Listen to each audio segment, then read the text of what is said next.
अस्सलाम वालेकुम, welcome back to my YouTube channel. कैसे हैं आप सब लोग।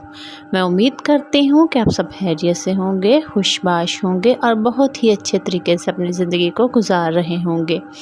तो जैसा कि आपको पता है कि पिछली वीडियो में मैंने आप लोगों के साथ एक रिव्यू शेयर किया था ग्लूटाथियोन का, और साथ मैंने होम्यो केयर क्रीम का रिव्यू शेयर किया था। तो अभी जनाब यहाँ पे जो है मैं आप लोगों को बताऊंगी कि किस तरह से जो है आपने ग्लूटाथियोन के अंदर होम्यो केयर के अंदर ग्लूटाथियोन को मिक्स करना है, कितनी क्वांटिटी लेनी है और किस तरह से मिक्स करना है। इस वीडियो को देख के आप लोगों को पता चल जाएगा कि आपने किस तरह से जो है इसके अंदर मिक्स करना है। तो मिक्स करने के बाद आपने इसको जो है ढक्कन ऐसे लगा के रख लें। जो होम्यो केयर है वो अकेली बहुत ही थिक होती है।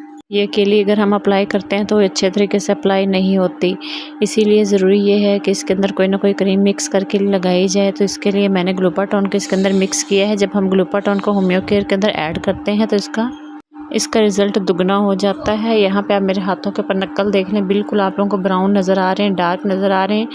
इस क्रीम को मैं 7 दिन यूज़ करूँगी और यूज़ करने के बाद जो है मैं आप लोगों के साथ इसका रिव्यू शेयर करूँगी कि आया कि मेरे हाथों के ऊपर इससे कितना को फ़र्क पड़ा है। और ये सब आप लोगों के लिए रेकमेंडेड है, ये कोई पीआर नहीं है, मैंने खुद ही इसको परचेज़ किया है। मैंने पिछली वीडियो में बताया था कि मैंने ये 1150 या 1140 रुपीज़ में तीनों चीज़ें ली हैं, एक ग्लूटाथियोन और 2 होम्यो केयर। तो यहाँ पे पहले मैं एक को मिक्स करूँगी, जब वो ख़त्म हो जाएगी फिर मैं दूसरी को मिक्स करूँगी। ग्लूटाथियोन का एक फ़ायदा ये भी है कि आप इसे किसी भी ब्लीच में, किसी भी चीज़ में ऐड करके आप अपने जो है फेस पे इसको अप्लाई कर सकते हैं। यहाँ पे मैं आप लोगों के साथ टमाटर का मास्क शेयर करने वाली हूँ। आपने इस तरह से टमाटर जो है उसको फ्रिज में रख देना है और फ्रिज में रखने के बाद ये फ्रीज़ हो जाएगा। यहाँ पे देखें, ये बिल्कुल ऐसे फ्रीज़ हो चुका है, इसके अंदर बर्फ़ जम गई है। इसके अंदर जो है आप इसके ऊपर हल्दी, शहद और बेसन लगाकर आप इससे मिनटों में फेशियल घर में कर सकते हैं।